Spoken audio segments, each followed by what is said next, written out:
December 7th, 1941, a date which will live in infamy. The now immortal words of President Franklin Delano Roosevelt following Japan's surprise attack on Pearl Harbor, an event which forever altered the course of history and steered America into the throes of World War II. While we think we know all that happened 76 years ago tomorrow, an installment of the Smithsonian Channel series The Lost Tapes, which airs tomorrow night, allows viewers to experience the hours and days surrounding the attack on Pearl Harbor through, among other things, rare radio reports, dispatches, and audio that hadn't been heard by the public for decades until they'd recently been unearthed. Let's take a look. We interrupt our swing program for a moment to play a Decca record just arrived and that can be bought only at the Hawaii Music Company. It's Hawaii's Charm. The composer being a man familiar to many of our listeners today, Harry Soria, Jr., who announced this Good Neighbor program for such a very long time.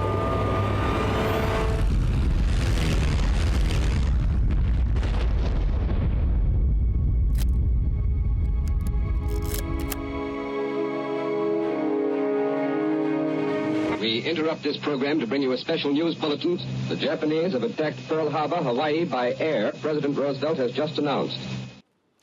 Joining us now is the producer of The Lost Tapes, Pearl Harbor, Peabody Award winner, Tom Jennings. Tom, welcome to you.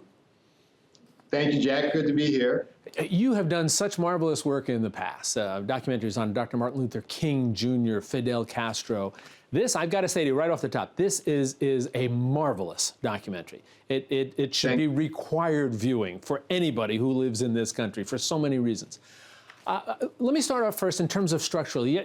This is done a little bit different from some documentaries that people are used to seeing. There's not a narrator here taking us through all of this. There's not somebody sitting down doing interviews. Why did you decide to structure it this way?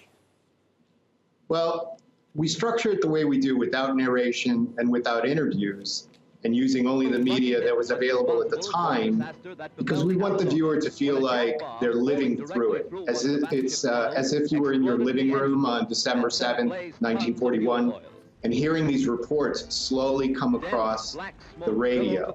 So it's meant to be an immersive experience, one that makes you feel like you're living it instead of listening to experts, perhaps, or even survivors telling you what it was like. In putting this together as the producer, we often talk when we discuss documentaries that they're a journey. They're a journey certainly for the viewers, but they're also a journey for those that are constructing it. Was there something that surprised you the most about this as you were on the journey to prepare this? There were many, many things that surprised me. One of which that your viewers will see and hear is the only live radio broadcast made from Honolulu during the attack. I'd heard bits and pieces of it before. It's about 3 minutes long. I'd never heard the entire thing. And because of the structure that we use, we will play the entire phone call that was made by a radio reporter from Honolulu to NBC in New York, trying to get the word out about what was happening in Honolulu. And a brief aside, in doing our research, we tried and tried and tried to find out the name of that reporter, but to this day, no one knows who made that phone call, which was interrupted by an operator who said she had to make an emergency call and needed the phone line and cut him off. You know, in watching it myself, and I've seen an awful lot of the film and of the descriptions of what happened in Pearl Harbor. I've been there myself to cover one of the anniversaries. But watching and listening to that 2 minutes of the conversation, essentially, that this reporter was having, I think was just astonishing. If you look at then the story that's being told, what is it that you want the viewers to come away with after they have sat down and watched this story? There's so much more to this story and to other stories that we've done in this format. And I'll give you a quick example. Everyone knows the famous Franklin Roosevelt Day of Infamy speech. And Franklin Roosevelt's speech begins with December 7th, 1941, a day that will live in infamy. And that speech is actually only just under 5 minutes long. And we play the entire thing. And I guarantee you that most people have never heard the entire thing. We use images to show what was going on during that speech, which was the day after the attack.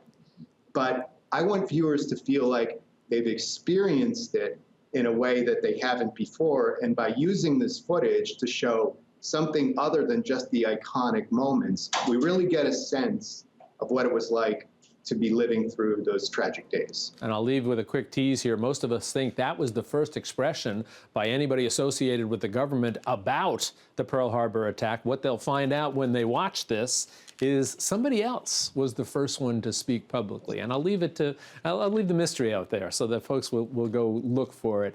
Tom, I said at the very beginning, this is what documentary filmmaking should be all about. You've taken a story that most of us thought we knew, and you put us in a position where we can really learn so much more of it. Tom Jennings, again, wonderful work. Great having you with us, and we'll look forward to your next project when it comes down the road. Thank you so much. I appreciate it. And a reminder, Pearl Harbor, The Lost Tapes airs tomorrow at 7 p.m. on the Smithsonian Channel.